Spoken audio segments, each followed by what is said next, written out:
안녕하세요. 네. 저는 아주대병원 가정의학과 김균환입니다.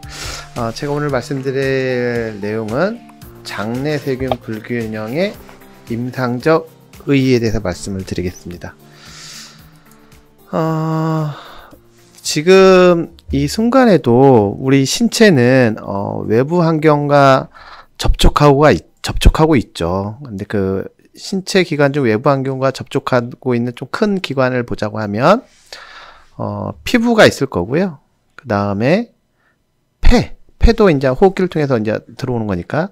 그 다음에 소화기도 지하기가 소화기인데 소화기도 사실은 우리가 음식을 먹으면서 이제 결국은 곧바로 노출되는 기관이기 때문에 소화기도 외부 환경과 직접적으로 접촉하는 신체 기관이라고 볼 수 있는데, 이게 실제적으로 이런 큰 세 개의 신체 기관 중에 가장 큰 표면적을 갖고 있는 게 사실은 소화기입니다. 이 사실은 뭘 의미하냐면, 결국은 가장 그 외부 환경과 접촉하는 가장 큰 표면적을 갖고 있는 게 소화기이기 때문에 이 소화기관에 문제가 생기면 결국은 외부로부터의 안 좋은 게 이제 체 내로 들어올 수 있는 여건이 조성된다는 거죠. 그렇기 때문에 이제 소화기의 건강이 중요하다고 볼 수 있다는 거고요. 이거 하나만으로도 보더라도. 근데 이게 소화기 내에는 우리 몸에 소화기의 그 정강하게 역할을 하는 장내세균이라는 게 있는데, 이 장내세균이 결국은 소화기의 건강을 유지하는 주 역할을 한다고 보시면 될 것 같습니다. 근데 이 장내세균에는 얼마의 균들이 있냐? 라는 것도 약간 논란들이 여러 가지 있었는데, 최근 2016년도에 연구에 의하면 장내세균은 약 38조에 가까이 있는 걸로 되어 있고요. 이 38조의 수는 우리 신체 내에 존재하는 세포수 있죠. 우리 신체 내 세포수가 약 30조예요. 그 중에 25조가 적혈구에 해당되는 거고, 그 다음에 5개가 그 외 다른 신체 기관에 해당되는 건데, 궁극적으로 한 1대1은 아니지만 거의 1대1에 버금가는 장내 세균의 숫자가 있다는 거죠. 그러면 앞 슬라이드의 내용을 연결시켜 보면, 장 건강을, 외부 환경과 신체적으로 접촉하는 가장 신체 기관이 소화기라고 말씀드렸고, 그 소화기의 건강을 유지하는 데 있어서 중요한 역할을 하는 게 이 장내세균이라는 거죠. 그래서 이 장내세균이 40조에 가까이 있다는 거는 이들이 분명, 우리 소화 기능뿐만 아니라 결국은 이제 신체의 건강에 다양한 역할을 미칠 수밖에 없다는 거예요. 우리 몸에 그냥 쓸데없이 존재하는 건 없거든요. 그래서 그런 장내세균의 중요성에 대해서 오늘 근거를 가지고 설명을 해드릴 건데, 기본적으로 좀 이게 복잡한 얘기긴 하는데 쉽게 좀 설명을 하면, 우리가 장내세균을 얘기를 할 때 여러분들 락토바실러스, 비피도박테리엄 이런 거 많이 들어보셨을 거예요. 근데 이게 사실은 연구를 하다 보면 이게 장내세균을 좀 이렇게 구분돼 있어요. 그 명명하는 법이 따로 있다는 거죠. 그래서 제가 오른쪽에 이제 한글로 개, 문, 강, 속, 과, 속, 종 이렇게 있어요. 이게 영어로면 킹덤이나 파일럼이나 클래스나 오더 이런 게 있는데, 이런 걸 왜 설명을 하냐면, 우리가 어떤 그 논문 같은 걸 볼 때, 또는 우리가 결국 궁극적으로 우리가 이제 환자들한테 필요한 요즘 유산균, 유익균 많잖아요. 그런 거였을 때 어느 균을 명명할 때 어떤 식으로 레벨이 그 균이 어느 레벨에 속하고 어느 종류에 속하는지를 아는 데 있어서 이게 좀 중요하기 때문에 이걸 좀 소개를 시켜주는데, 여러분이 알 필요는 없긴 하지만 그래도 이해하는 데 있어서 좀 도움은 될 수 있어요. 근데 이게 중요한 개념이 뭐냐면, 여기 보시면 여기 영어로는 파일럼이라고 써 있고, 그 다음에 클래스, 오더, 탁소노미라고 이렇게 나눠져 있는데, 파일럼 레벨이라는 거는 문 레벨이에요, 우리나라 말로는. 그래서 총 세균을 분류하는 데 있어서 4개의 파일럼이 있어요. 모든 세균은 다시 말해서 4개의 박테리아는 4개의 파일럼으로 구분이 되는 거죠. 그 4개의 파일럼을 또 세분하게 들어가면 클래스 레벨로 들어가는데, 그런 클래스 레벨에 들어가면 이제 그에 이제 더 다양하게 이제 이름들이 나오죠. 이걸 오더까지 들어가면, 오더 레벨까지 들어가면 또 더 다양한 이름들이 나와요. 그러니까 세분화될수록 좀 더 구체적으로 어떤 세균들인지를 좀 알 수가 있는 거죠. 그래서 우리가 흔하게 알 수 있는 익숙한 락토바실러스 그런 것들은 어떤 레벨이냐면 종 레벨이에요. 스피시즈 레벨이라는 거죠.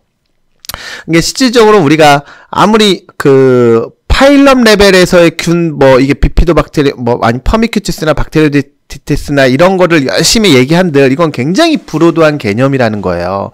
실질적으로 우리가, 환자한테 결국 내가 이 환자한테 필요한 어떤 유산균이나 유익균들을 필요한 거는 종 레벨이나, 좀 더, 스트레인 레벨이라고 종보다 좀 더 낮은 레벨이 더 있거든요. 여기는 써있진 않지만, 그게, 그 레벨까지 알아야지 실질적으로 환자한테 도움되는 균들을 알 수 있는 거죠.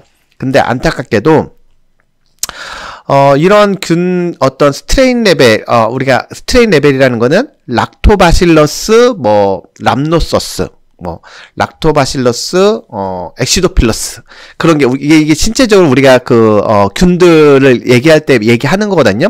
락토바실러스라는 그 말은 종 레벨을 얘기하는 거고 그 중에 어떤 놈이냐라에 따라서 그러니까 람노토스, 엑시도필러스 그런 말을 붙이는데 그게 이제 그 레벨까지 오면 스트레인 레벨이라고 얘기했는데 그 레벨까지 알아야지 실제적으로 우리가 적용할 수가 있거든요. 그래서 어쨌든 이런 레벨에 따라 있는데 레벨에 따라서 명명할 수 있고 성인을 기준으로 해서 약 종 레벨의 80%가 파일럼 레벨을 기준으로 했을 때 박테리오디스나 퍼미큐티스 레벨에 다 포함이 되는 거다라는 거로 일반적으로 보고가 되고 있어요. 그러나 이제 한 20% 이내의 다른 파일럼 레벨에 속하는 균들도 역시 우리 몸에 중요한 역할을 하는 걸로 돼 있고 지금 여러 연구가 이루어지고 있고 지금 밝혀지고 있어요.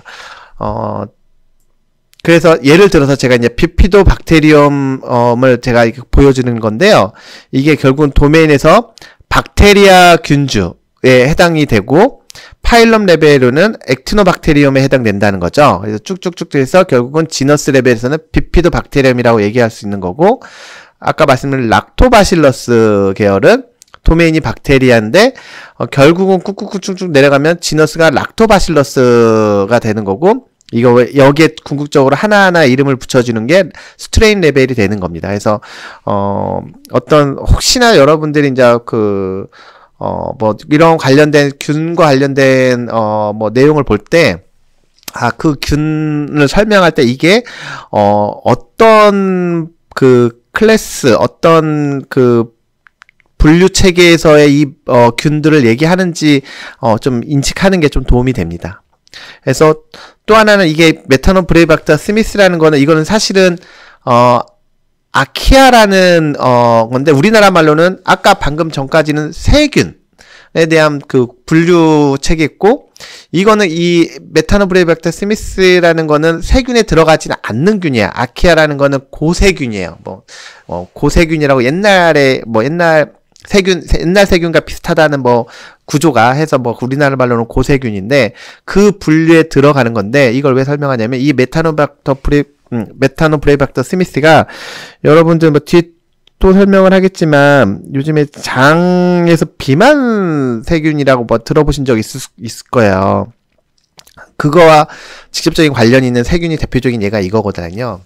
근데 사실은 정확히 얘기하면 고세균이기 때문에 세균은 아니에요. 그래서 어쨌든 명명을 해서 아키아라는 균에 들고 유리 아키아 쪽으로 들어가서 그런 쭉쭉쭉 내려와서 지너스는 이게 종 레벨은 메타노브레이박터고 메타노박터 스미스라는 거는 사실 이거는 이제 스피시나 스트레인 레벨에서의 명명을 의미한다는 거를 말씀드리겠습니다.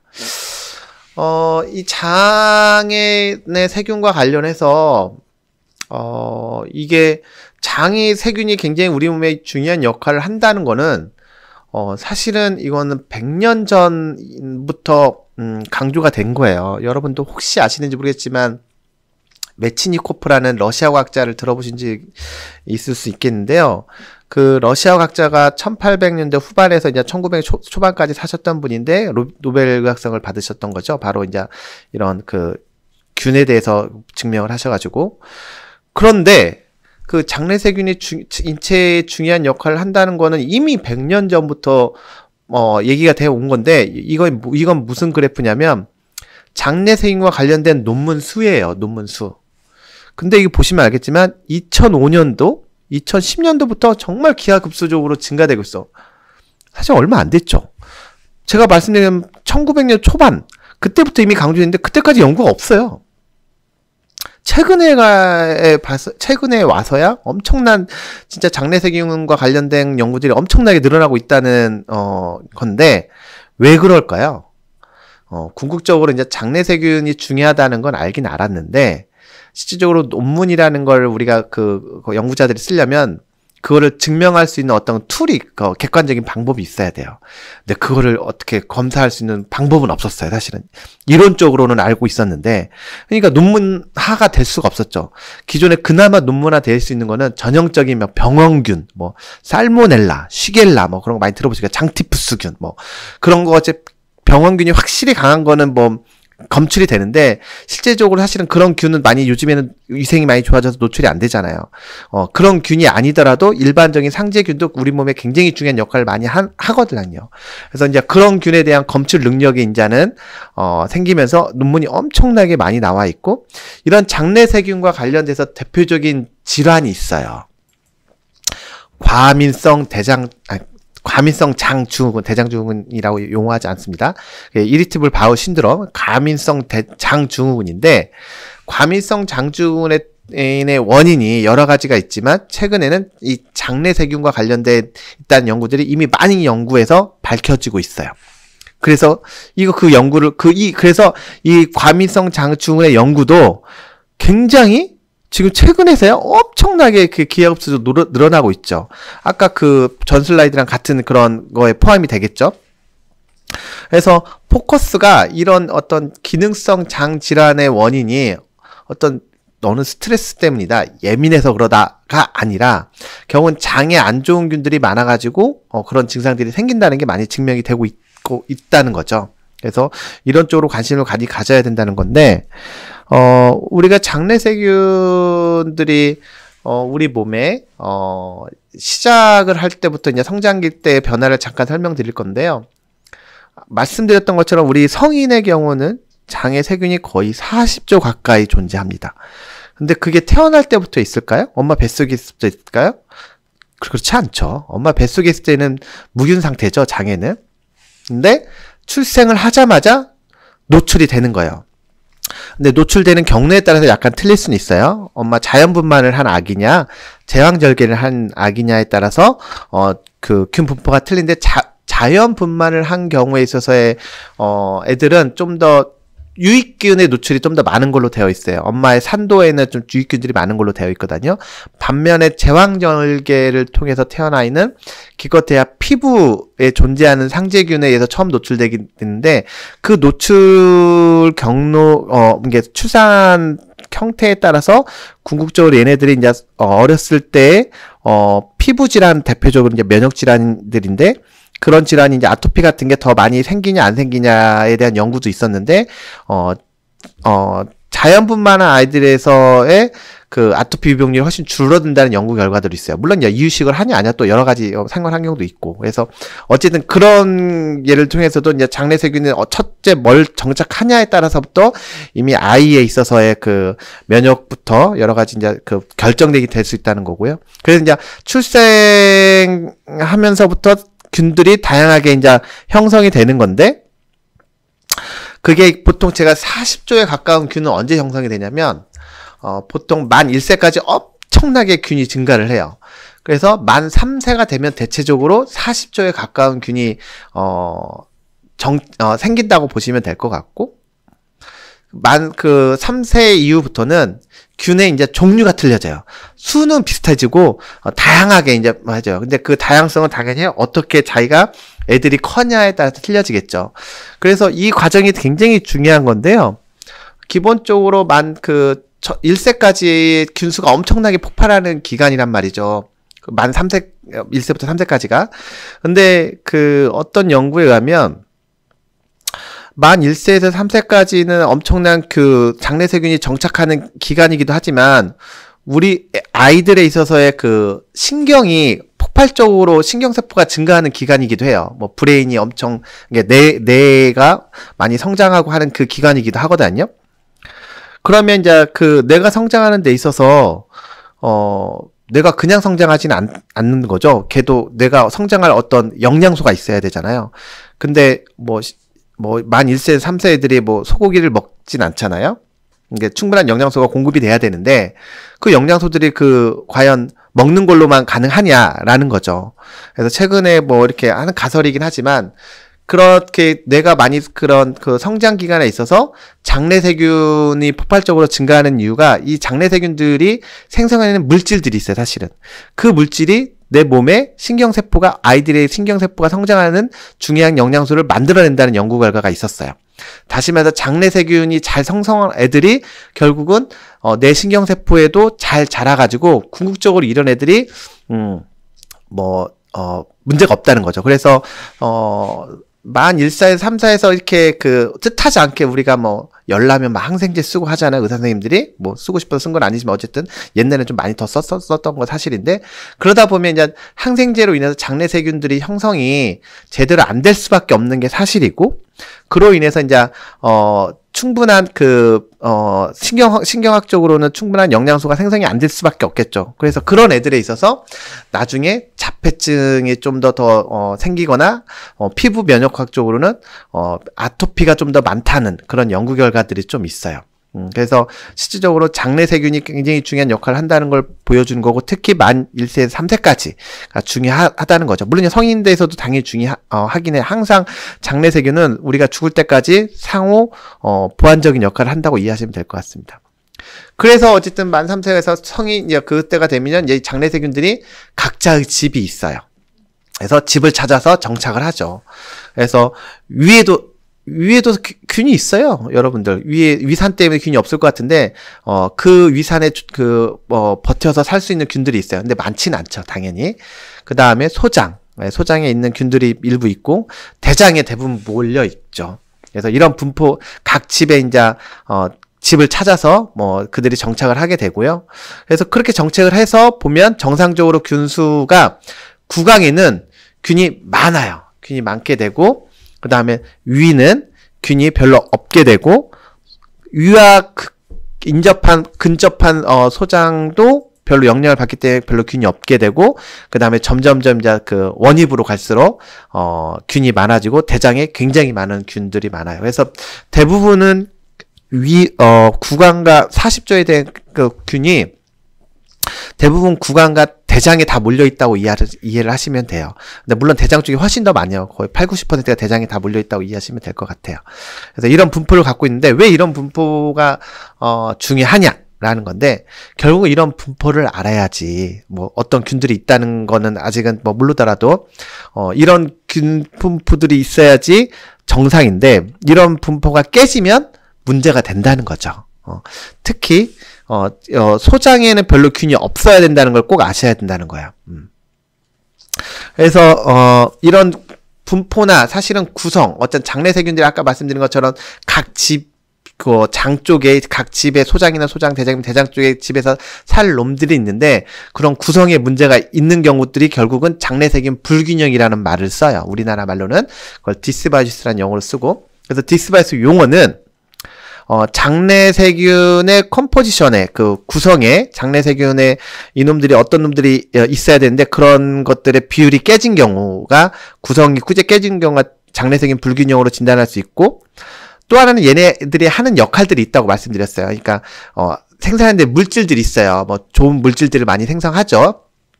그냥 있진 않고 그래서 건강한 놈들은 우리 몸에 필요한 영양 물질들을 만드는데 그런 물질들을 제대로 못 만드는 문제가 있으면 얘네들이 이제 제대로 된 영양 물질을 못 만들겠죠. 그러면 사실 그런 영양 물질이 제대로 안 나온다고 하면 우리가 그걸 측정할 수 있다고 하면 이런 충분히 건강한 사람들은 이런 물질이 나와야 되는데 이런 물질이 나오지 않는다는 거는 장내세균에 뭔가 문제가 있기 때문에 안 나오겠죠. 그래서 그들이 하는 메타볼릭 어떤 대사적인 산물이 제대로 안 나오는 것도 장내세균 불균형이라고 우리가 좀 진단할 수 있고요. 마지막으로 그들이 살아야 할 집들이 있는데 그들이 살아야 할 집에 있지 않고 다른 집에서 사는 거. 그것도 이제 하나 장내세균 불균형이라고 얘기해요. 근데 실제적으로 임상적으로 여러분들이 이제 병원에 가서 오셔서 실제적으로 장내세균 불균형을 진단하는 방법은 장내세균의 그런 대사적인 산부를 측정할 수 있는 방법은 아직까지는 임상적으로 없어요. 안타깝게도. 그래서 이론은 맞지만 실제적으로 임상으로 측정할 수 있는 방법은 없고 장내세균의 구성에 뭔가 문제가 있는지 보는 거는 요즘에 대변을 가지고 좀 분석을 하는 방법이 있어요. 그래서 그렇게 분석을 할 수 있고 또 이제 얘네들이 이제 제 집에 있었는데 다른 집에 가는지를 보는 거는 대표적으로 이제 소장에 제가 아까 균이 별로 없어야 된다고 그랬잖아요. 근데 소장에 균이 많아지면 문제가 되겠죠. 그래서 그런 것들이 이제 측정할 수 있는 방법이 있거든요. 그래서 그렇게 측정하는 방법들인데 뒤에 또 다시 설명드릴 겁니다. 그럼 이제 장내세균의 불균형이 임상적으로 왜 중요하냐는 건데, 일반적으로 이제 우리가 그 가로축을 장 건강이라고 제가 표현을 했어요. 그래서 어느 정도 이상이면 장이 건강한 거고, 어느 정도 이해가 되면 장에 이제 질환이 생기는 거고, 더 나아가서 전신 질환까지 생기는 건데, 우리가 자고 일어나면 뭐 갑자기 뭐 장에 뭐 염증이 생기거나, 뭐 아니면 암이 생기거나, 아니면 뭐 혈압이 생기거나, 전신 질환 같은 경우는 당뇨가 생기는 거 아니잖아요. 무슨 말이냐면 어쨌든 중간 단계가 있다는 거죠. 장도 그렇다는 거죠. 장이 건강한 장내세균 분포를 갖고 있을 때는 장이 건강하다가 어느 순간 장내세균 불균형이 생기기 시작하고, 이거를 무시하고 생활하다 보면 결국은 우리가 의사들이 진단할 수 있는 어떤 병이 생기는 장질환이나 전신질환이 생긴다는 거죠. 그렇기 때문에 이런 장내세균 불균형이 있을 때 미리 찾아서 진단을 하면 결국은 회복이 될 수 있다는 거죠. 근데 만약에 우리가 장 질환이 이미 와버리거나 전신 질환이 온 상태에서 우리가 의사를 만나게 되면 궁극적으로 약을 계속 쓸 수밖에 없고 뭐 약을 평생 먹을 수밖에 없는 현실이 되는 거죠. 그러니까 장내세균 불균형이 있고 아직 전신 질환이나 그런 질환이 없을 때 미리 그걸 파악해서 치료를 하면 호미로 말 걸 가래로 막지 않는 그런 상황이 될 수 있다는 거죠. 그래서 이제 장내세균 불균형과 관련된 이제 질환들을 제가 설명을 해드릴 건데, 우리가 사람을 이제 나무로 표현을 하면, 나무의 뿌리에 문제가 있으면 결국 열매에 문제가 생기는 거죠. 당연한 건데, 그 뿌리에 있어서 해당되는, 우리 몸의 뿌리에 해당되는 여러 가지가 있지만, 장내세균 불균형도 그 축의 하나가 될 겁니다. 근데 장내세균 불균형이 있으면 어떤 문제가 생기냐? 기본적으로 장내세균 불균형이 있으니까 장이 안 좋아지겠죠. 그래서 장이 안 좋아지면 나타날 수 있는 증상들인데, 그런 증상들을 모아서 하는 우리가 의사들이 정한 진단명들이 있어요. 그게 바로 IBS, 과민성 장증후군이나 또는 뭐 더 나아가서는 그 염증성 장질환인 크론병이나 뭐 궤양성 대장염이 될 수 있고, 또한 뭐 역류성 식도염도 사실은 관련이 있어요. 역류성 식도염이 자꾸 재발되는 환자들도 장 기능이 떨어진 분들이 많아요. 그렇게 얘기할 수 있고, 더 나아가서는 대장 용종. 여러분들 대장 용종 뭐 나이 들면 다 생긴 거다라고 생각하시겠죠. 그건 나이 들면 다 뭐 암도 다 생기겠네? 그렇지 않아요. 어떻게 관리하냐에 따라서 틀린 거고, 어쨌든 대장에 용종이 많이 생기는 분들은 장내세균 불균형이 많다는 거고, 대장 용종 생긴 분들은 결국은 나중에는 대장암도 생기는 거 아실 거야. 그래서 의사들이 열심히 떼잖아요. 그래서 대장암의 원인도 장내세균 불균형과 관련이 있을 수 있다는 겁니다. 더 나아가서 장이라는 거, 여러분들 음식을 먹으면 음식이 결국은 장에서 다 소화하고, 점심도 드셨겠지만 그 장에서 소화되고 흡수되겠죠, 영양소가. 그 장에서 소화되고 흡수된 건 다 어디로 가냐면 다 그 장간막 점맥을 통해 가지고 간으로 가게 되세요. 간문맥을 통해서. 우리 몸의 구조가 그래요. 이게 장에서 흡수되는 영양소는 혈액을 통해서 간으로 먼저 도달되고, 그 다음에 간에서 이제 전신으로 뿌려지는 과정을 겪는다는 거죠. 이 사실은 뭘 의미하는 거냐면, 만약에 장이 안 좋아지면, 방금 말씀 장내세균 불균형 같은 게 생기면 이 장내세균들이 이제 독소를 갖고 있거든요. 근데 그런 일부 독소들을 갖고 있는 놈들이 많아지면 그 독소 역시 장에서 흡수가 될 수 있겠죠. 그럼 그 독소가 어디로 가겠어요? 간으로 갈 수밖에 없다는 거예요. 그렇기 때문에 장이 안 좋아지면 결국 어디가 나빠지겠어요? 간이 나빠지는 거죠. 그래서 장이 안 좋아진 분들은 네이플드가 비알코올성 지방간을 의미해요. 여러분 지방간 많은 분들이 있을 거예요. 다시 말해서 거꾸로 지방간의 원인이 장이 안 좋은 분들이 많아요. 그 다음 이걸 지방간 놔두면 의사들이 그럴 거예요. 지방간 아프진 않지만 이거 놔두면 간 경화로 갈 수 있습니다 라고 들으셨을 거예요. 왜 간 경화로 가냐면 결국은 지방간의 원인이 이런 장내세균에 의해 생겨낸 독소가 간으로 가서 간에 염증을 일으키는 게 해서 지방간으로 바뀌는 거거든요. 다시 말해서 지방간이 있다는 거는 여러분들이 혹시 지방간이 있을지 모르는데 지금 현재 장내 염증으로 인해 독소가 간에 염증을 일으키고 있다는 거예요. 여러분들 이 지방간 1년, 2년, 한 10년 이상 있으면 그 중에서 몇 프로 이상은 10에서 30% 이상은 간 경화로 진행된다고 보고되고 있어요. 다시 말해서 10년 동안 지금 간에 염증을 놔두고 있다는 거예요, 선생님들이. 여러분들 피부에 상처가 나잖아요. 피부에 상처가 나면, 쉽게 상처 나면 이것이 피부가 더 이상 상처받을 일이 없으면 회복이 돼요. 자기 피부로 도는데 계속 피부에 계속 똑같은데 상처가 계속 반복이 되면 이 피부가 어떻게 되죠? 흉터로 남아요. 이거는 피부 조직이 아니라 딱딱한 흉터로 남아요. 간도 그래요. 그게 간 경화인 거죠. 그래서 지방간이 절대 좋은 건 아니에요. 그래서 지방간 있는 분들이 장이 안 좋은 분들이 많고 내가 그런 게 있으면 근처 가까운 병원이나 저 같은 경우 저희 병원에 오셔가지고 이런 관련된 진단을 검사를 해서 치료를 받으셔야 된다는 걸 말씀드리는 거예요. 자, 지방간 있는 분들은 또한 어떤 거랑 관련 있냐? 비만과 관련 있다는 거 혹시 아실 거예요. 그래서 장내세균 불균형이 있으면 또한 비만과 관련 있고 비만이 있는 분들은 또한 대사증후군이라고 들어보셨죠? 연관될 수밖에 없죠. 대사증후군이 관련 있고 그리고 더불어서 장이라는 건 아까 잠깐 방금 전에 설명을 했지만 우리 몸에 여러분들 장내 면역력이라고 많이 들어보셨죠? 요즘에 코비드 19 때문에 면역력 많이 관심 있겠지만 그 면역 세포가 우리 몸에 면역 세포가 있는데 우리 몸에 골고루 퍼져 있지 않아요. 무려 70%가 한 장기에 몰려 있어요. 그게 어딜까요? 첫 슬라이드에 나온 거가 힌트가 돼요. 제가 첫 슬라이드에 보여준 게 우리 몸은 항상 외부 환경과 접촉하고 있다고 그랬어요. 그 신체 기관 중엔 세 가지가 대표적인데 피부, 폐, 소화기가 있다고 했어요. 그 중에 가장 큰 표면적이 어디라고 했죠? 소화기라고 했어요. 다시 말해서 가장 큰 표면적이 갖고 있는 소화기이기 때문에 외부 환경과 접촉하기 때문에 우리 몸의 면역세포가 다 거기에 다 몰려 있어요. 그렇기 때문에 가장 먼저 높다 보니까 화력이 집중될 수밖에 없겠죠. 우리가 이렇게 태어났을 때 그렇게 접촉이 될 수밖에 없고 거기가 무너지면 1차 방어선이 무너지는 거야. 다시 말해서 우리 몸의 면역력의 70%가 장에 몰려 있기 때문에 장내세균이 안 좋아지면 장내세균 불균형이 생기면 면역력에 문제가 생길 수밖에 없다는 거죠. 물론 면역력에 문제가 생겨서 장내세균 불균형이 올 수도 있습니다. 여하튼 장내세균 불균형이 있으면 면역력에 문제가 있겠죠. 그럼 면역력과 관련되어 있는 대표적인 질환이 뭐냐? 알레르기 질환이거든요. 알레르기가 많아요. 장내세균 불균형 중에 건선도 있고 그 다음에 더 나아가서 류마티스 관절염 대표적인 자가면역 질환이죠. 그런 것도 생길 수 있다는 겁니다. 그래서 사실은 장이 무너지면 여러 가지 질환이 생길 수 있다는 거죠. 장이라는 거는 또한 여기 장내 장점막 세포가 하는 일을 그 중에 대표적인 게 영양소를 흡수하는 거예요. 당연한 거죠. 영양소에서 건강한 장내 세포들이 있으면 수동적인 과정이나 어쨌든 능동적인 과정을 통해서 어쨌든 영양소가 들어와요. 근데 영양소가 이렇게 잘 들어오려면 장점막 세포가 건강해야 된다는 거가 가정이 있어야겠죠.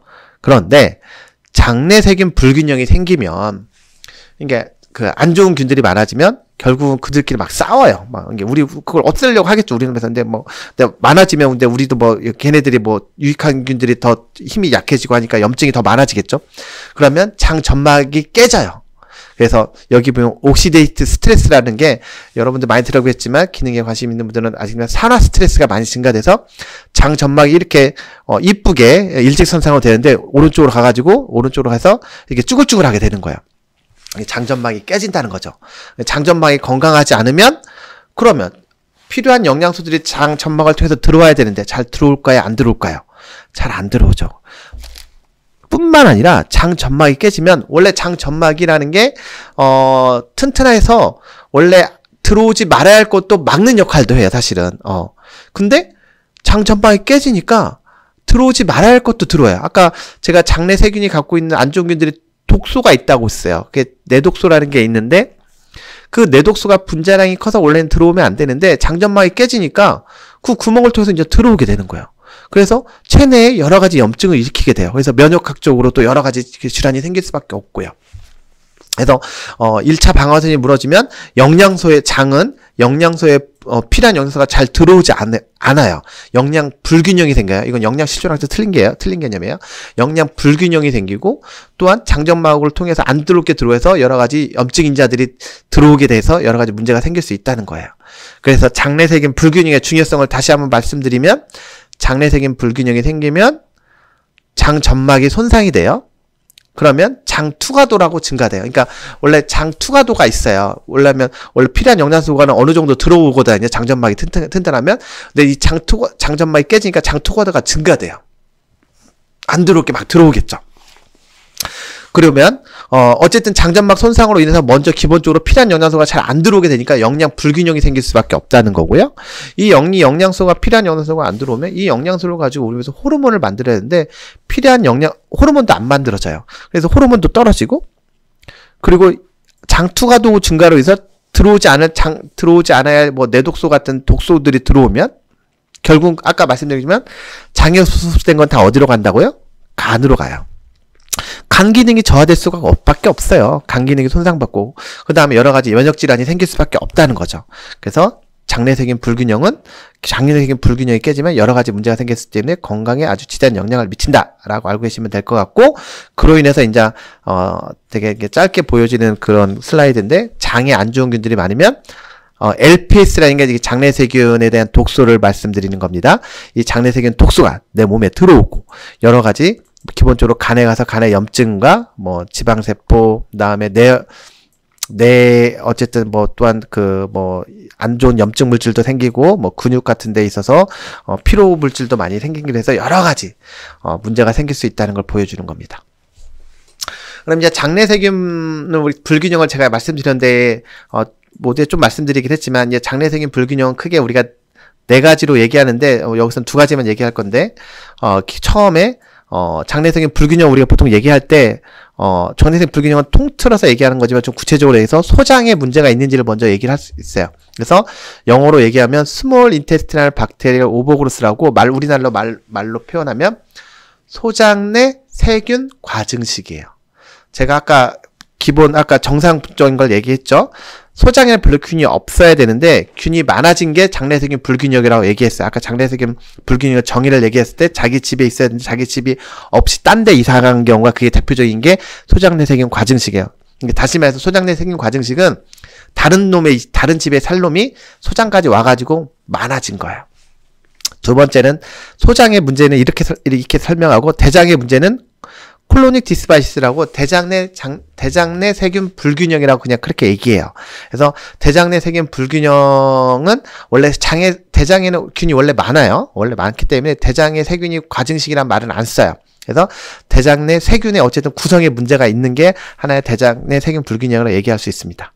2가지가 문제인데 말씀드린 것처럼 소장내 세균 과증식의 개념은 소장에 원래 균이 별로 없는데 균이 많아진 건데 균이 많아진 이유는 대장에서 균이 올라올 수가 있겠죠? 또는 구강에서도 균이 내려올 수도 있어요. 둘 다 가능해요. 원인은. 그래서 어찌됐든 그래서 소장에 균이 많아진 걸로 하고 그거에 이제 표준적인 진단법으로는 이제 우리가 골드 스탠드라고 얘기하는 건 이제 내시경을 해가지고 소장에 있는 내용물을 이제 배양을 해가지고 10의 3승 이상 나오면 소장의 세균 과증식이라고 보통 진단을 하는데 실질적으로 이거를 내시경을 해서 진단을 하다 보면 여러분도 내시경 받아보지만 너무 힘들어요. 환자들이. 그리고 치료를 했을 때 정말 또 좋아지는지 확인해서 또 내시경을 또 한다고 하면 너무 힘들겠죠.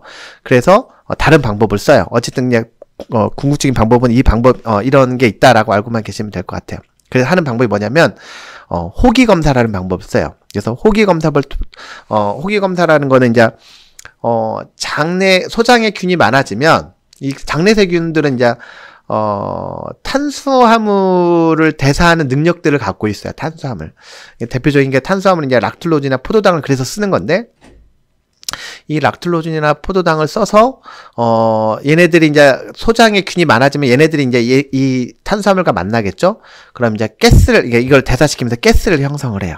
그래서 그 가스가 체내로 들어와서 호기로 나와요. 이게 흡수가 되면 혈액을 타고 갔다가 폐를 통해서 나오거든요. 그래서 얘네들이 생성하는 이런 탄수화물을 만나서 생성하는 가스가 수소나 메탄가스인데, 이 수소나 메탄가스는 장에 세균 많이 생성할 수 있을 가스예요. 그래서 이런 탄수화물을 먹고 이런 가스가 많이 나온다고 하면 소장에 세균이 많다고 진단할 수 있는 근거가 돼요. 탄수화물은 뭐 락툴로즈나 포도당 그 병원마다 틀릴 수 있고, 저희 병원은 락툴로즈를 먼저 씁니다.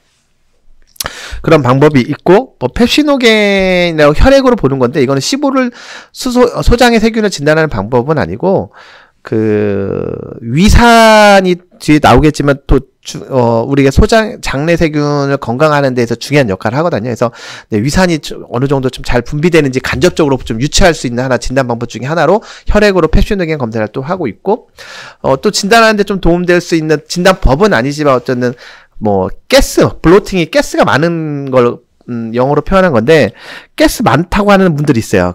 그런 분들의 특징이 이제 장에 안 좋은 균들이 많은 거예요. 그래서 그런 증상이 있고 이런 진단법에서 확진이 되면 좀 더 확실하겠죠. 그래서 이게 기구예요.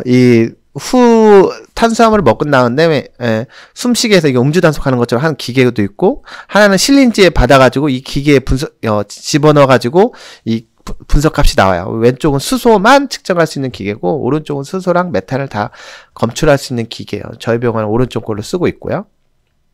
원리는 소장에 원래 균이 없어야 되는데 균이 없기 때문에 이제 탄수화물을 복용하면 탄수화물을 복용했을 때 이제 우리가 음식도 먹으면 소장이 머물러 있는 시간이 있고 그다음에 대장까지 넘어가잖아요. 보통 2시간 동안 우리가 환자한테 후 불라고 해요. 근데 2시간은 보통 소장에 머물러 있는 시간이란 말이죠. 음식물이 대장까지 가기에는 길기 때문에 안 가요.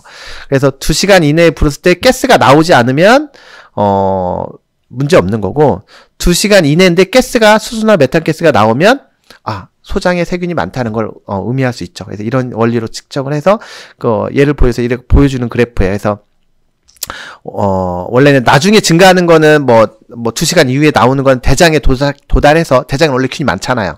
그래서 거기서 나오는 가스고, 그 전에 나오는 거는 이제 세균이 많아서 나오는 가스입니다 라고 진단할 수 있는 방법입니다. 소장 내 세균 과정식은 그렇게 진단을 하고, 그럼 대장의 세균 불균형을 어떻게 진단을 하냐? 기본적으로 대변을 가지고 대장의 세균 분석을 할 수는 있어요, 사실은. 근데 안타깝게도 지금 그런 방법이 있긴 한데, 이게 임상적으로 적용을 하지는 못해요. 이게 아직 임상에 적용할 수 있게 법 테두리 안에 들어오지는 못했어요. 연구용으로는 쓸 수 있지만, 연구용으로는 하지만 임상적으로 법 테두리 안에 못 들어왔기 때문에 하여튼 저희가 못 써요. 그러면 이제 어떤 방법을 쓰냐? 대장의 구성이 이제 깨져서 안 좋은 균들이 많으면, 제가 아까 얘네들이 싸운다고 그랬어요. 그러면 어떻게 생기냐면 염증이 생겨요. 그러면 이제 우리 몸에 싸운다는 거는 이게 우리 몸의 백혈구나 단핵구라나 어떤 염증 세포들이 그들과 싸우기 위해서 이제 우리 체내에서 이제 그 장으로 나오거든요. 그래서 막 싸워요. 그놈을 죽이려고. 그럼 싸우다가 죽겠죠. 근데 이런 염증 세포들만이 갖고 있는 물질이 있어요. 그게 바로 칼프로텍틴이라는 물질이에요. 이 칼프로텍틴은 염증 세포에만 존재하는 물질이에요. 근데 건강한 사람들은 대변 검사를 했을 때 이 칼프로텍틴 수치가 나오면 안 나오죠. 이거는 염증이 없으니까 그냥. 근데 이런 칼프로텍틴 수치가 나온다는 거는 염증이 있다는 거예요, 대장에. 물론 대변으로 검사하니까 대장 쪽을 반영하는 거죠. 그래서 대장의 장내세균 불균형은 임상적으로는 이 칼프로텍틴 로 측정을 통해서 진단을 하고 있어요. 간접적인 방법이긴 하지만. 그래서 실제적으로 많이 연구가 이루어지고 있고 많이 쓰여요. 그래서 이제 대변을 가지고 대장의 그 장내세균 불균형을 분석하는 방법이 사실은 과거에부터 배양하는 방법도 있었죠. 대변 배양하면 균 자라잖아요. 근데 사실은 배양은 못 써요, 지금. 왜냐면 장에는 거의 대부분이 혐기성 균이에요. 혐기성 균 들어보셨어요? 공기가 없어야 살아야 되는 균들이에요. 대장에 살아있는 균은. 이거 배양하려면, 이거 대변을 받아서 배양하려면 공기에 노출될 수밖에 없죠. 자라날까요? 안 자라날까요? 못 자라나죠? 그래서 배양으로 알 수 있는 균들은 20% 이내밖에 안 돼요. 그래서 탈락. 그래서 요즘은 유전자 연구를 통해서 해요. 그래서 요즘에는 유전자 배열을 가지고 어떤 균이 있는지를 볼 수 있는데, 말씀드렸던 것처럼 아직까지는 적용할 수 있는 법 테두리 안에 못 들어와서 연구로만 쓴다라고 알고 계시면 돼요. 그럼 이제 장내세균 불균이 왜 생기냐? 어떤 이유가, 발병 기전이 뭐냐? 궁금하시죠? 그래서 하면 발병 기전은 우선 소장의 균이 많아지는 이유들이 어떤 것들이 있냐라는 건데, 궁극적으로 술 굉장히 중요해요. 술 뒤에 또 나와요. 이거는 제가 일부러 강조하기 위해서. 환자들이 물어보거든요. 저 왜 생겼을까요? 항상 물어보죠. 술 많이 먹는 분들. 스트레스는 사실 만병의 근원이죠. 스트레스를 많이면 면역력이 떨어져요. 그거는 많이 들어보셨을 거예요. 우리 몸의 면역력 70% 어디에 있다고요? 장에 있어요. 그러니까 안 좋은 균이 질환하죠. 스트레스. 그 다음에 운동 열심히 안 하면 또 잘 생겨요. 왜냐면 내가 운동을 해야지 장이 운동하거든요. 장이 제대로 운동해야지 이제 안 좋은 균들도 잘 청소가 되고, 여러분 대변의 70%는 균인 거 아시죠? 균덩어리인 거. 그 균덩어리를 다 쓸데없는 거 다 청소가 돼야 되는데, 그게 다 남아있으면 다 부패가 되고, 이제, 썩어가서 또 되는 거죠. 그래서, 운동은 또 열심히 하는 게 중요해요. 근데 사실은 이거는 혈압이나 당뇨도 똑같아요. 그래서 사실은, 궁극적으로, 사람들이 건강하는 거는 다 똑같은 내용이에요. 그리고 또 하나, 위산. 제가 아까 위산 잠깐 얘기했는데, 위산은, 우리 몸에서 소화에 도움이 된다는 건 누구나 아실 거예요. 그죠? 그래서, 우리가 밥 먹을 때, 음식을 삼키잖아요. 근데 아까 정상 균수 아까 볼 때 균이 많은 데가 소화기관에 딱 두 군데가 있었어요. 어디였냐면 구강하고 대장이었어요. 그러니까 음식을 먹을 때 우리가 음식도 삼키겠지만 뭘 또 삼키겠까요? 균도 삼키게 돼요. 근데 음식을 먹을 때 위산이 분비가 돼요. 그래서 음식을 소화하는데도 얘가 위산이 역할을 하지만 쓸데없는 균이 들어온 거를 없애는 역할도 해요. 제균 역할도 해요. 그래서 소장으로는 균이 별로 안 넘어가게 하는 거죠. 그래서 위에는 별로 균이 없는 거고, 사실은. 그래서 균이 없으니까 인접한 소장도 균이 별로 없을 수밖에 없죠. 근데 위산 분비 기능이 떨어진 분들이 있어요, 사실은. 그래서 아까 펩시노겐이나 혈액으로 보는 게 그게 좀 도움이 될 수 있다는 게 위산 분비 기능이 중요해서, 그래서 위산 분비 기능이 중요하다고 말씀드리는 거고, 모틸러티라는 거는 장 운동인데, 이 장 운동은 역시 아까 말씀드린 운동과 관련이 있죠. 내가 운동하는 거랑. 장 운동, 너 운동해, 장 운동. 내가 강제적으로 시킬 수 있는, 라고 해서 얘가 움직이지 않잖아요? 그러니까 얘를 움직일 수 있는 거는 내가 운동하는 거거든요. 그래서 이제 장 운동이 중요하다. 그래서 그걸 실질적으로, 객관적으로 관련된 연구들을 보여줄 건데, 이게 연구가 뭐냐면, 위축성 위염이라고 혹시 여러분들 많이 들어보셨을 거예요. 나이 드는 분들은 위축성 위염 많고, 물론 사람에 따라 틀리겠지만, 위축성 위염이라는 거는 점막이 얇아진 거, 아트로피, 이 점막이 얇아진 건데, 물론 이제 어느 부위가 얇아졌냐에 틀리긴 한데, 위산이 위점막에서 생성이 돼요. 근데 위축성이어서 점막이 얇아져 버리면 그 세포가 없어졌다는 얘기예요. 이게 위산을 분비하는 세포가 없어졌다기 때문에 위산 분비 능력이 떨어져요. 근데 이게 웬만한 게, 한두 군데는 이거 전반적으로 이게 익스텐시브한 위축성 위염일 경우에서, 인트라디오데날 하이드로젠 가스가 증가된다는 연구 결과인데, 아까 제가 하이드로젠 가스가 우리나라는 수소가스예요. 이게 말 그대로 정말 광범위하게 위축성 위염이 오면, 수소가스가 증가한다. 이 수소가스는 어떤 놈이 생성한다? 장에 세균이 생성한다. 궁극적으로 위축성 위염이 심한 분들은, 소장에 세균이 많아져가지고, 문제가 될 수 있다라고 보여준 거예요. 이게, 궁극적으로 이 중간 단계는 위산이라는 게 있다는 거죠. 그래서 여 뒤에, 하이포클로하이드라는 영어를 썼어요. 하이포클로하이드라는 거는 위산 분비능이 떨어졌다는 걸 영어 표현을 한 거예요. 그래서 위축성 위염은 위산 분비능이 떨어지고, 그로 인해서 소장에 세균이 많아질 수 있다는 건 연구 결과고요. 이 연구는 뭐냐면, 위산의 정도에 따라서, 오른쪽 그래프를 보면, 위산의 정도에 따라서, 가로축이 세균의 수예요. 위산, 폐하, pH, 이상하죠. pH가 적을수록 산이 강한 거고, pH가 숫자가 높아질수록 알칼리로 가는 거잖아요. 위산이 점점 알칼리로 갈수록 세균이 어때요? 많아지고 있어요. 다시, 이 세균은 어디에 있냐면 소장에 있는 세균과 위에 있는 세균 수를 얘기하는 거예요. 다시 말해서 위산이 적을수록 균이 많아진다는 거 연구 결과예요. 제가 아까 얘기한 거를 이제 근거로 보여주는 거예요. 거기다가 헬리코박터가 있으면 더 많이 증가된다는 거죠. 헬리코박터가 위산을 중화시키는 뭐 물질을 분비하거든요. 그래서 이 다음 슬라이드도 위산 분비, 위산 산에 따라서, 균이 많이 증가되는데, 근데 여러분, 위산 분비가 떨어지는 경우는 내가 신체 기능이 떨어져서 그럴 수 있지만, 사실은 뜻하지 않게, 의사에 대한, 영향이 커요. 왜냐면 여러분들이 속 쓰리다가 하면 뭐를 처방하는지 아세요? 위산 분비 억제제를 쓰거든요. 그거를 단기적으로 쓰면은 문제 없어요, 사실은.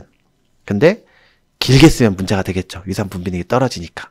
그래서 이게 여기 PPI라는 게 프로톤 펌프 이니비터라는 약이고, 이런 약제를 쓰면 위산 분비능이 확 떨어지기 때문에 균도 많이 증가된다는 거죠.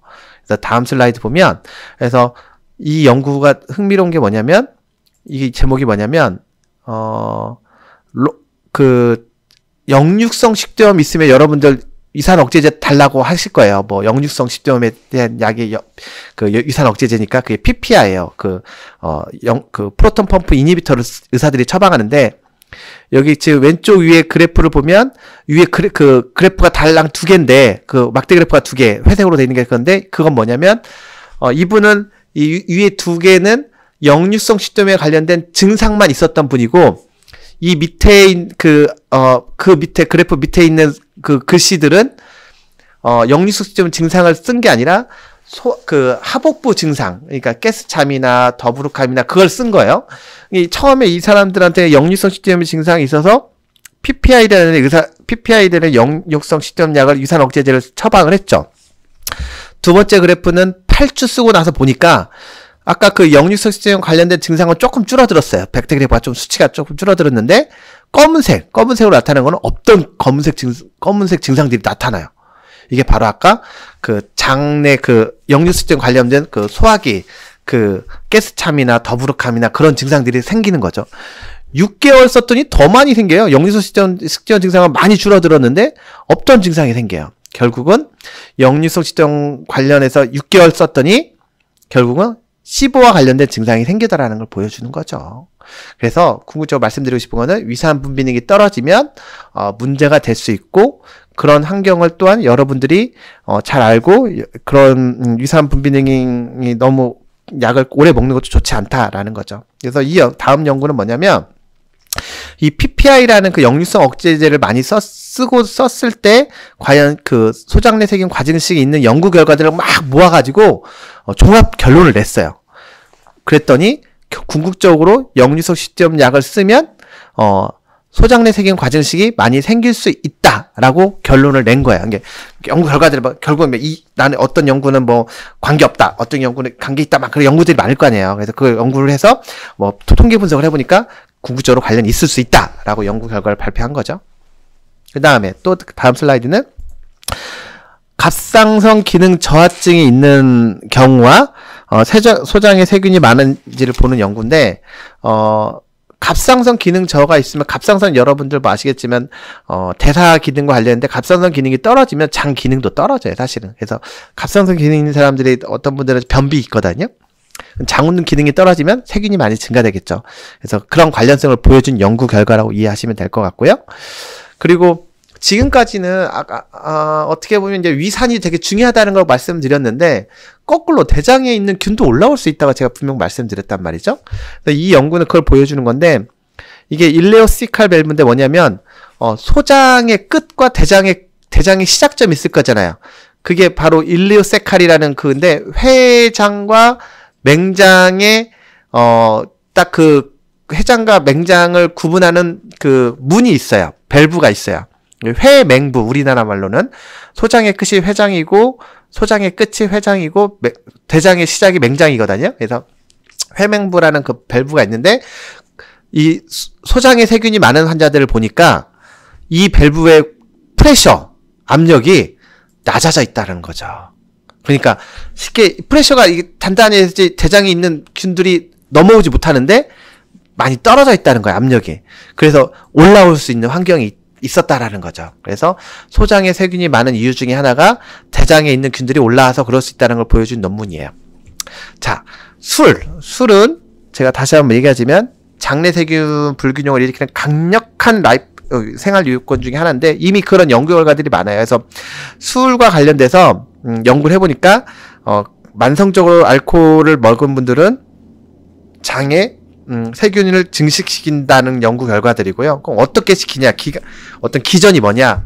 사실은 잘 몰라요. 모르는데 그냥 아이디어, 그냥 어떤 가설로서 술 자체를 먹으면 술 자체가 어쨌든 장에 안 좋은 균들을 좀 더 증가시키는 걸로 되어 있고 안 좋은 균들이 갖고 있는 독소도 그럼 증가되겠죠. 그 독소는 우리 몸에 들어와서 아까 말씀드린 것처럼 간으로 가게 되겠죠. 그래서 간에 염증을 일으키고 여러 가지 문제를 일으킬 수 있고 또 술이라는 게 여러분들 술 먹으면 되게 머리 아프다고 해요. 많이 먹으면. 그게 이유가 뭐냐면 술이 대사되는 과정 중에 중간 산물이 이제 아세트알데히드라는 술이 들어오면 그걸 없애야 되는데 그 효소가 이게 우리가 술 먹으면 다 간에서 대사된다고 얘기하잖아요. 근데 한 10% 정도는 장에서 대사가 되고 나머지가 이제 간에서 대사되는데 10% 대사되는 그게 일부는 그런 알코올을 부대를 해서 아세트알데히드라는 물질을 형성을 해요. 근데 그 아세트알데히드를 또 그 다음 물질을 없애야지 이제 우리가 무익하는데 그거를 또 대사시키는 엔자임은 그렇게 많지는 않아요, 상대적으로. 그래서 술을 많이 먹으면 그런 중간 산물만 많이 형성이기 때문에 막 설사하고 그러는 이유가 또 그런 이유예요. 그리고 그래서 아세트알데히드는 굉장히 톡식하기 때문에 이 아세트알데히드가 결국은 장 점막을 깨트리고 그 장 투과성을 증가시키고 그런 투과성의 증가는 결국은 장내 내독수를 좀 내 몸에 더 많이 들어오게 돼서 여러 가지 간에 영향을 미치고 여러 가지 문제가 생길 수 있다는 거죠. 그래서 술을 많이 먹으면 세균도 증가시키고 장 점막도 깨트리고 이중 효과를, 그러니까 이중 어택을 받는다고 이해하시면 돼요. 그리고 여러분들 술 먹으면 간이 나빠진다고 다 얘기하죠. 누구나 알죠. 근데 이 연구는 뭐냐면 쥐를 대상으로 한 연구인데 한국말로 표현하면 만성적으로 알코올을 섭취시켰더니 쥐한테 알코올성 지방간염이 생기더라. 당연한 거잖아. 근데 중요한 거는 알코올성 지방간 이전에 바로 장 투과성이 증가되고 장내 세균의 독소가 증가되더라는 거가 먼저 선행되다는 거죠. 무슨 말인지 아시겠죠? 이게 술 많이 먹으면 간이 망가지기 전에 어디가 망가진다? 장이 망가진다는 걸 보여주는 거예요. 당연한 거죠. 그래서 이제 이렇게 하고 다음으로 이제 이런 장내 세균 불균형 중에 이제 소장내 세균 과증식이 있으면 그런 어떤 질병들이 생기는지를 보여준 그 근거들을 보여줄 거예요. 이제 다 말씀을 드린 것들에 이제 근거를 가지고 다 얘기하는 거야. 이거는 뭐 장 쪽과 관련된 질환과 장 이외의 질환으로 나눠서 설명할 수 있는데 먼저 장 쪽과 관련된 질환은 과민성 장증후군이 대표적일 거고요. 연구 결과마다 틀린데 과민성 장증후군의 거의 89, 90%가 소장내 세균 과증식이 많다라는 연구 결과들이 있어요. 그러면 소장내 세균 과증식이 어떻게 과민성 장증후군을 일으키는 어떤 기전이 뭐냐라는 건데 그 기전을 이유 중에 하나가 뭐냐면 장내 세균들이 생성하는 가스 있다고 했죠. 수소나 메탄가스 이런 가스들이 많이 형성되는데 이 가스가 장을 움직이는 장에 움직이는데 관여하는 수용체가 있어요. 수용체가 세로토닌 수용체인데 그 세로토닌 수용체를 자극을 해요. 그래서 이 자극을 하면 장 운동이 빨라지겠죠. 그래서 이런 분들은 설사를 많이 하는 과민성 장증후군이 되고 어떤 가스는 장 운동을 그 수용체를 막아요. 그 수용체 작용을 그럼 장 운동이 떨어지겠죠. 그래서 그런 분은 변비형이 좀 올 수 있다고 설명을 해요. 뿐만 아니라 이제 장의 세균들이 이제 수소나 아까 메탄을 생성한다고 한다는데 수소를 생성하는 균들이 많은 분들은 이 장에서 생성하는 세로토닌이 좀 더 많아진다는 연구 결과고 이 연구는 반면에 메탄을 생성하는 균을 갖고 있는 사람들은 세로토닌 수준이 적게 나온다는 연구 결과예요.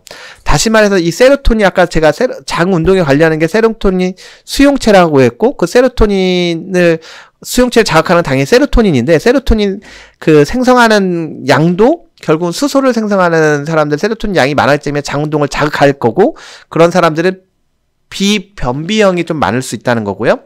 메탄을 생성하는 균들에 있는 사람들은 세로토닌 양이 줄어드니까 장운동을 떨어뜨리는 역할을 하게 해서 변비형이 생길 수 있다는 얘기가 될 수 있다는 거예요. 그리고 그래서 과민성 장증후군은 제가 소장과 소장내세균 과정식 관련돼 있다는 거 연구 결과고요. 이 연구 결과들은 뭐냐면 과민성 장증후군 있는 환자와 역류성 식도염 환자들이 오버래핑이 많이 된다. 무슨 얘기냐면 과민성 장증후군 있는 환자들이 역류성 식도염이 많아요. 그러니까 과민성 장증후군도 있고 역류성 식도염이 많다는 거예요. 두 질환이 겹쳐 있다는 거죠. 이 얘기는 뭘까요, 여러분들? 사실은 두 질병을 나눠놨어요, 의사들이. 그 나눴다는 거는 뭐 치료법도 틀리지만 어떤 생기는 원인이 틀렸기 때문에 사실은 질병을 나누는 거거든요, 의사들이. 뭐 당뇨는 당뇨, 고혈압은 고혈압을 하는 게 치료법이 틀리니까 나눠놓고 발생 기전이 틀리니까 나누는 건데, 가만 보면 역류성 식도염과 과민성 장증후군이 되게 겹친다는 거는 사실은 이게 하나의 발생 원인은 같은 거일 수 있는데 단지 주증상을 환자가 그때 느낄 게 뭐 역류성 식도염을 주로 느끼냐, 과민성 장증후군을 주로 느끼냐에 따라서 진단되는 게 틀릴 뿐이라는 거죠. 그런 환자들 정작 물어보면 그 과민성 장증후군이라고 증상이 있는 환자들한테 결국 물어보면 역류성 식도염도 이미 있는 환자들이 많다는 거죠. 궁극적으로 그런 두 질병의 발병 원인이 하나의 원인이 돼서 그럴 수 있다는 거죠. 그게 여러분 제가 설명했으니까 그게 바로 뭐가 될 수 있다? 장내세균 불균형이 될 수 있다는 거죠. 그 중에서 소장내세균 과증식이 있다는 거고, 그래서 이제 제가 이건 그런 기전으로 이제 제가 연구를 한 건데, 결국은 역류성 식도염 환자에서 소장내세균 과증식이 있다는 연구 결과를 보여준 거예요. 그래서 그렇게 연구 결과를 보여주고 넘어갈 거고요.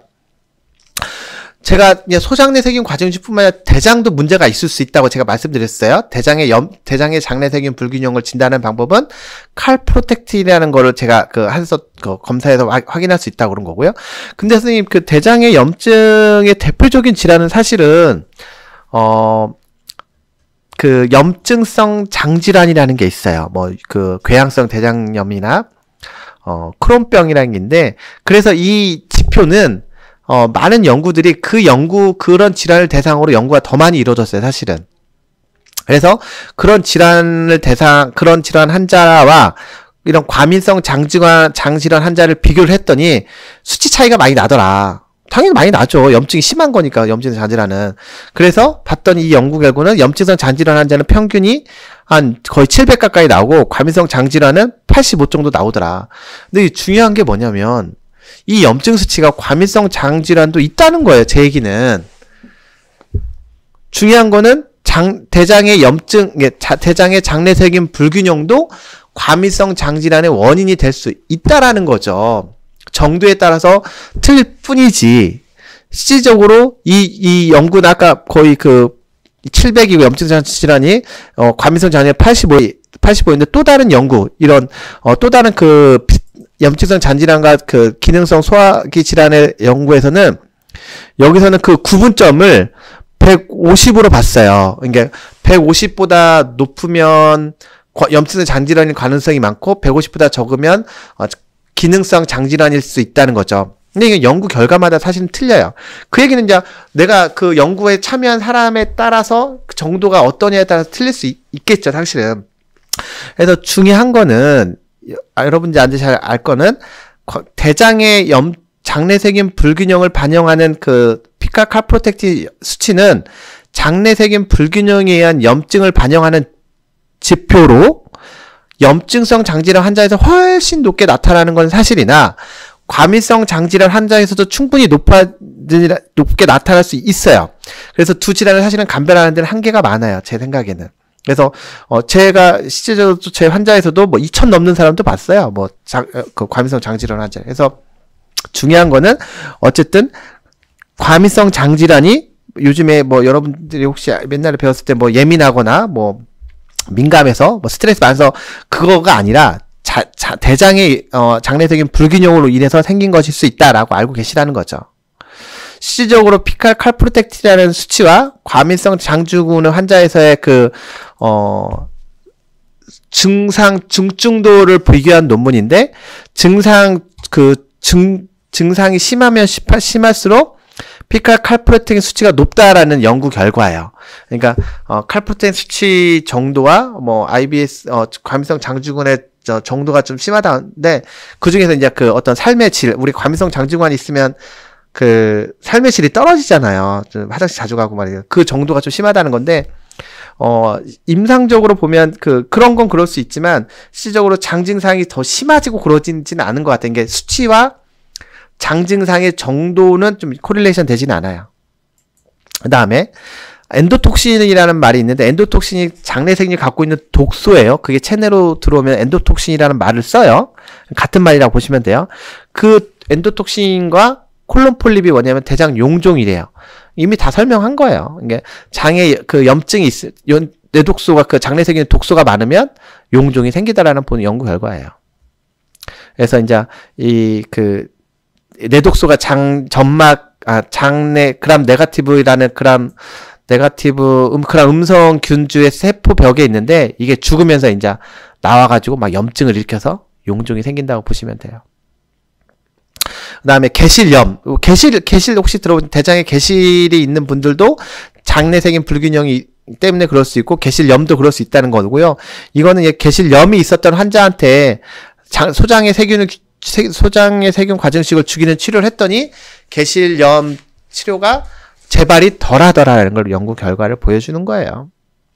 자, 지금까지는 장과 관련된 증명들을 설명을 했고요. 장 안으로 들어가면 이제 전신질환 쪽으로 들어오면 어떤 게 생기는지를 설명드릴 건데 기본적으로 이게 소장에 세균이 과증식이 있으면 장 투과도 인테스티널 퍼메빌리티라는 게 장 투과도예요. 장 투과도가 어떻게 된다? 깨진다라는 걸 보여주는 첫 번째 논문이에요.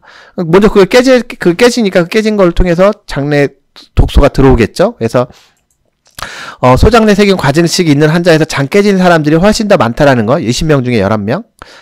대조군은 21명 중에 1명이었다는 걸 보여주는 거고요. 그래서 깨지면 이렇게 깨진 장 점막을 통해서 뭐 밀가루 음식이 안 좋은 것도 들어올 수도 있고 뇌독소도 들어올 수 있다는 그 그래프로 보여주는 겁니다. 네. 그리고 또 뿐만 아니라 대장에 장에 염증이 생기면 제가 장 투과도가 증가된다고 말씀드렸잖아요.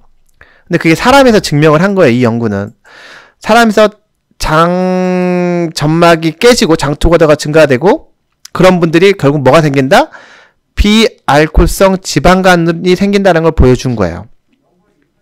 그래서 여러분들 지방간 있는 분들 많잖아요. 뚱뚱해서라고 또 맞아요. 뚱뚱해서 비만 세포가 그럴 수도 있지만 그런 분들이 사실은 장이 안 좋은 분들이 많다는 걸 보여준 이 근거 논문이에요. 그래서 여기서도 장 투과도가 정상인 사람에 비해서 증가된 사람들이 간이 더 나쁜 사람들이 많았다는 거고요. 뿐만 아니라 소장의 세균 과증식이 있는 환자들도 장 투과도가 증가된 사람들이 더 많았다라고 보여주는 거예요. 또 재밌는 거는 이 장 투과도가 깨진 정도가 있을 거 아니에요. 장 투과도가 깨진 정도가 심하면 심할수록 이게 가로치기 장 정도 투과도 정도를 보여주는 건데 숫자가 높아질수록 장 투과도가 증가될수록 이 가로축은 간 손상 정도를 이해하시면 돼요. 간 손상 정도. 간 손상 정도가 점점 더 많아진다는 거죠. 다시 말해서 장에 구멍이 많이 나면 날수록 간도 많이 망가진다라고 이해하시면 돼요. 그래서 지금은 비알코올성 지방간의 이제 원인으로 장에 안 좋은 균이 많아지면 장 투과도가 증가되는 걸로 되어 있고요. 그러면 장내 안 좋은 균들의 독소가 체내로 흡수가 되고 그게 결국은 간으로 가서 간에 염증을 일으키고 그게 결국은 지방간을 쌓이고 지방간이 쌓이면 지방간염으로 진행되고 지방간염도 내두면 결국 간경화로 진행된다고 보시면 될 것 같습니다.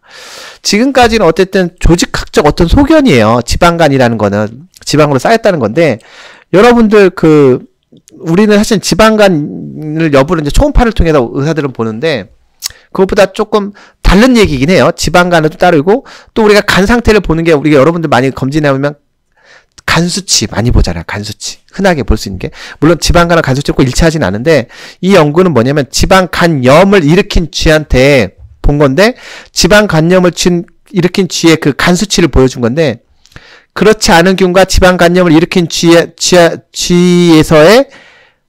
지방간염을 일으킨 쥐한테 장내 세균을 죽이는 약을 썼어요. 세균 죽이는 약을 썼더니 간장약을 줬다는 게 아니라 장내 세균을 죽이는 약을 썼어요. 지방 간염을 죽이는 지방 간염 쥐한테. 그래서 밑에가 이거 준 건데 우선은 그 전에 그 치료하기 전에 간 수치가 그 치료하기 전에 컨트롤군 대조군보다 저기 내시계 지방 간염주가 수치가 어떻게 해요? 더 높죠. 그러니까 지방 간염을 일으키는 그 쥐가 더 높죠. 당연한 거죠. 높은데 이런 그 마지막으로 클린다마이시라는 그 세균 죽인 약을 썼어요. 이 쥐한테. 그랬더니 그 지방 간염을 일으켰던 쥐의 간 수치가 전보다 어때요? 감소돼 있죠. 그 간장약 안 줬는데. 무슨 얘기냐면 근본적인 원인을 치료했더니 간 수치도 떨어지다는 거죠. 그래서 여러분도 혹시 간 수치 높은 사람 있어요, 사실은. 술도 안 먹는데. 그리고 맨날 뭐 검진 나오면 술도 안 먹는데 술 먹냐고 막 이렇게 했는데 그런 분들이 이런 분들이 많다는 거죠. 그래서 이런 원인을 찾고 장을 치료하면 간이 좋아질 수 있다는 거예요. 그래서 이것도 제가 연구를 한 건데, 과민성 장증후군 환자를 대상으로 보니까, 제가 아까 과민성 장증의 원인이 뭐라고요? 장에 세균이 많은 거라고 했잖아요? 그런 환자들이 간이 나빠질 수 있다? 없다? 있다. 그래서 그분들은 간 수치를 봤더니, 이게 엘리베이티드 알라닌 아미노 트랜스퍼레이즈가 간 수치 중에 하나예요. 그래서 이런 분들이 높다라는 걸 보여준 연구 결과입니다. 사람을 대상으로. 섬유근통 증후군이라고 혹시 듣고 계신 분도 있으시는데, 이 섬유근통 증후군도 되게 이제 통증이 되게 있는 거예요. 대표적인 건데, 섬유근통 있는 분들이 과민성 장증후군 있는 분들이 많아요. 이것도 아까 과민성 장증후군이 역류성 식도염이 있는 환자와 오버랩이 많이 된다고 했잖아요. 겹치는. 이것도 그런 분들이 많아요. 섬유근통 증후군 있는 환자들이 과민성 장증후군들이 많아요. 실질적으로 여기서 새로 자축은 과민성 장증후군과 섬유근통 증후군 환자에서의 소장내 세균 과증식의 유병률인데 꽤 같이 높죠. 그걸 보여주는 거예요.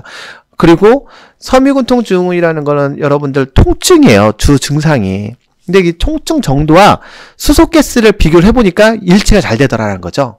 그러니까 그 세균이 생산된 수소가스 정도와 통증 정도가 비례한다는 거예요. 그래서 이거에 착안해서 다른 연구자가 이 섬유근통 증후군 환자를 대상으로 세균 죽인 약을 항생제를 썼어요. 보통 섬유근통 증후군 환자는 진통제 쓰거든요. 그 다음에 아니면 신경통장 쓰거든요.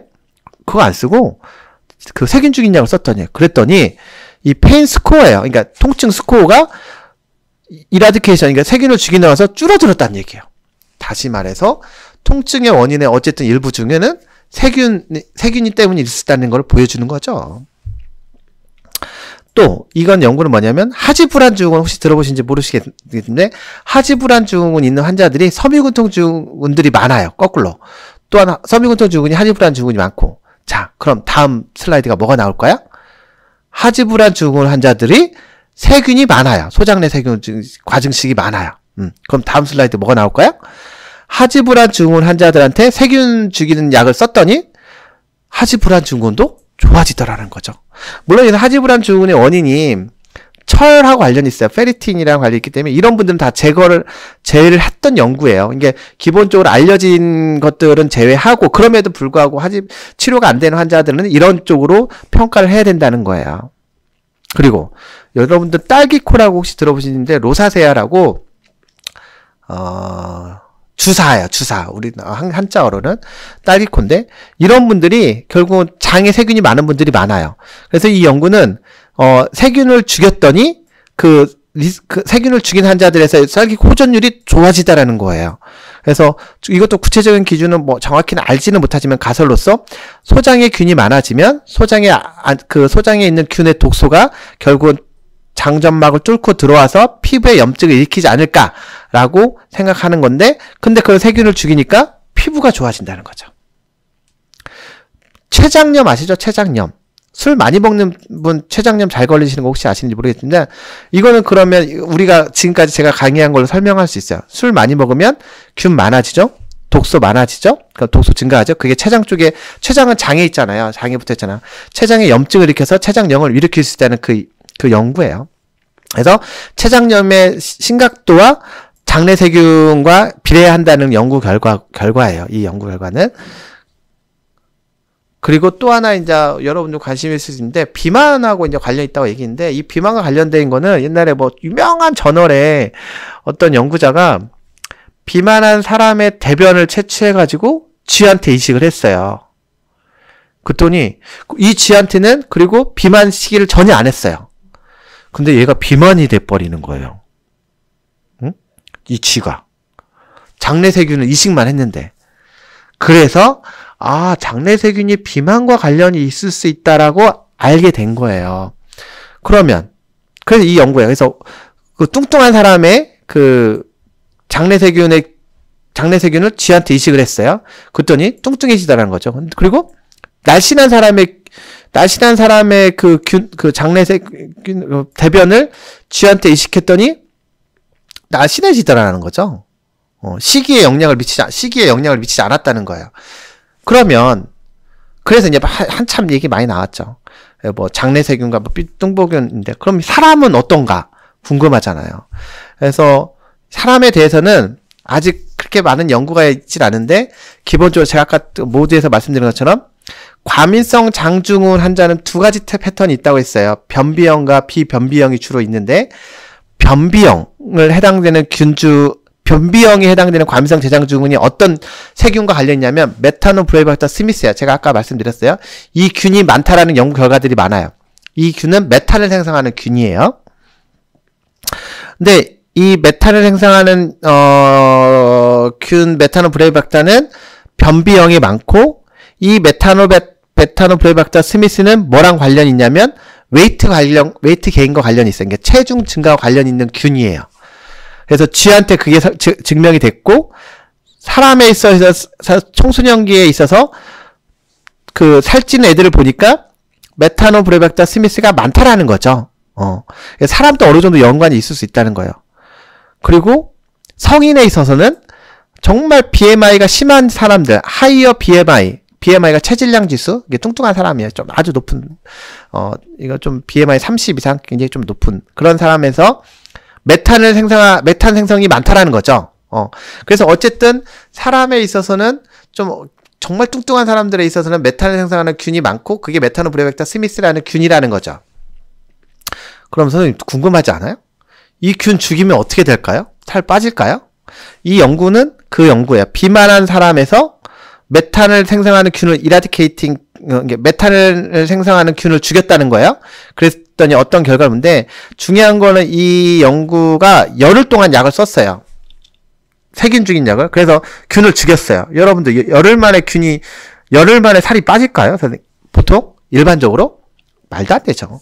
그래서 살이 빠지지 않았어요. 이 연구는 사실은. 그러나 대사지표 콜레스테롤 수치가 떨어져요. 열흘 만에.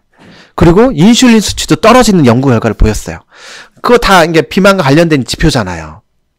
다시 말해서 이 균들이 결국은 비만과 관련된 대사지표와 관련이 있을 수 있다는 거죠. 그 연구 결과고. 그 다음에 이건 제가 쓴 연구인데 비변비형 환자에서는 주로 뭐가 가스가 관련있다? 수소를 생성하는 균과 관련이 있다고 제가 설명드렸어요. 그래서 제가 분석을 해보니까 이 비변비형 환자에서의 비변비형 환자에서 수소가스를 생성하는 그 균들과 비만 정도를 비교를 해봤어요, 제가. 그랬더니 재밌는 결과가 뭐냐면 비만도가 높을수록 수소를 생성하는 균들이 적다라는 거예요. 거꾸로 수소를 생성하는 균들이 많을수록 살이 별로 안 찐다는 거예요. 그러니까 여러분도 혹시 많이 먹어도 살 안 찌는 사람이 있죠? 그런 분들에 해당될 수 있어요. 임상적으로 보면. 잘 먹어도 살 안 찌는 분들 있잖아요? 이런 균들이 많아서 그럴 수도 있다는 거죠. 그래서, 그러면, 그럴 수 있다는 거예요. 그래서 여기 슬라이드는 제가 넣지는 않았는데, 그럼 이 균 죽이면 어떻게 될까요? 살이 조금 쪄요. 이 균 죽이는 것만으로. 근데, 그것도 이제 제가 쓴 건데, 한 600g 쪄요. 600g 사실은 별로 안 되잖아요. 그래서 사실은 궁극적으로 하고 싶은 얘기는 장내세균이 비만이나 어떤 살 빠지는 거에 영향을 미칠 수 있는 건 사실인데 사람이라는 건 워낙 복잡한 동물이잖아요. 그래서 그 영향은 미미하다라고 아시는 게 맞을 것 같아요. 방법은 똑같아요. 맨날 여러분이 해야 될 하는 것들은. 또 이건 CRPS, 혹시 CRPS라고 복합통증 증후군이라 있어요. 그것과도 관련이 있었다는 연구 결과고요. 류마티스 관절염, 대표적으로 아까 자가면역 질환이라고 얘기했잖아요. 류마티스 관절염 있는 환자에서 소장내 생긴 과정식 있다는 연구 결과예요. 근데 이거 왜 생기냐? 이거는 가설이 뭐냐면, 결국은 자가면역 질환이라는 게 우리가 생각하는 게 그 면역세포의 항체라는 게 생기는 건데, 그 항체가 우리 몸을 공격한다는 거잖아요. 근데 그게 왜 공격하냐면, 장에 안 좋은, 아까 40조의 우리 몸의 세포보다 많다고 그랬죠? 그 많은 세균들 중에 일부가 만약에 우리 몸의 장점막이 깨져서 들어오면, 그들의 일부의 그 몸의 구조가 우리 몸의 구조와 유사한 것도 분명 있겠죠. 우리 몸의 세포보다 많은데. 그거를 몰레큘라 미미크리라고 해서 분자적 유사성이라고 해요.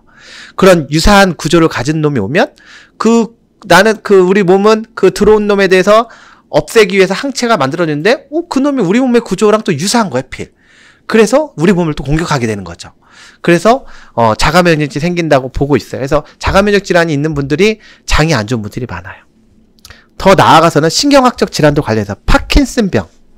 아시죠? 그래서 파킨슨 환자를 대상으로 이제 연구 결과들을 종합 분석해보니까, 어떤 균들은 좀 증가돼 있고, 어떤 균들은, 좀 줄어들어 있다는 패턴이 보이더라. 그렇기 때문에 이런 것도 관련이 있지 않을까라고 하는 연구 결과들도 있어요. 그래서 구체적으로 얘기하지는 않을게요. 그러면 장내성인 불균형 있는데 내가 장내성이 있는지 어떻게 알지? 내가 증상들은, 그럼 증상으로 좀 볼 수 있는 거는, 밀가루나 기름진 음식을 먹고 좀 소화가 안 되고 더부룩하면 잘 느끼는 분들이나, 평소에 방구나 트림이 많은 분들, 방구나 트림 분들, 그 다음 변 모양이에요. 변 모양이 바나나처럼 이쁘게 나와야 돼요. 애들 키워보신 줄 알겠을 거예요. 형태가 풀어지지 않고 잡혀있는 게 기준인데, 그게 10번을 본다고 하면 7번 이상은 나와야 돼요. 그게 기준이고, 변 색깔도 음식에 따라 변하지 않고 누렇게 나와야 돼요. 그게 기준이에요. 그래서 이런 것들이 두 가지 이상이 있으면 충분히 의심할 수 있는 장내세균 불균형 증상이라고 보시면 될 것 같습니다. 요약을 해드리면, 소화기는 체외와 접촉하고 있는 신체기관 중 가장 큰 표면적을 가지고 있다는 거고요. 그렇기 때문에 면역력도 70%가 몰려 있다는 거고요. 소화기의 장내세균 불균형은 소장 및 대장 어느 하나라도 문제가 있으면 건강을 해칠 수 있기 때문에 둘 다 평가를 하는 게 맞습니다. 그리고 장내세균 불균형은 만성 피로, 기능성 소화기 질환, 더 나아 전신질환의 원인이 될 수 있기 때문에 꼭 관리가 필요하다고 말씀드리겠습니다. 혹시 그래서 치료가 필요하신 분들은 아주대 가정의학과 오시면 되겠습니다.